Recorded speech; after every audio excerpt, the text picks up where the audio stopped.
Anak Weni Aryani mengigau psikisnya terganggu, Rezky Aditya dituding tak punya hati nurani. Weni Aryani menyebut kondisi psikis sang buah hati terganggu karena sikap Rezky Aditya yang belum mengakuinya sebagai anak. Padahal, Pengadilan Tinggi Banten menyatakan Rezky Aditya adalah ayah biologis kekek anak Weni Aryani. Weni Aryani mengakui sang putri mengetahui perjuangan ibundanya, yang meminta sebuah pengakuan dari Rezky Aditya.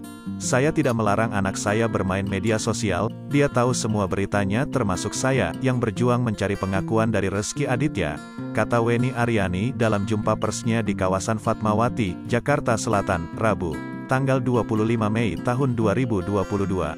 Weni menyebut kalau sang anak tidak menanyakan detail mengenai perjuangan ibundanya untuk meminta pengakuan Rezky Aditya.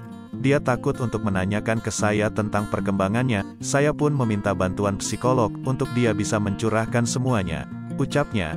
Saat mendatangi psikolog, Weni menyebut ada gangguan psikis yang dirasakan oleh anaknya dari Rezky Aditya.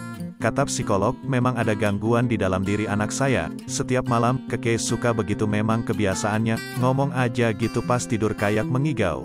Jelasnya, kata dokter psikolog, ini sebuah gangguan yang dialami saat ini, karena mungkin di usia emasnya, kuranglah perhatiannya, sambungnya. Bahkan, diakui Weni, saat sang anak mengetahui Hakim Pengadilan Tinggi Banten memutus Rezky Aditya adalah ayah biologisnya, sang anak cukup senang.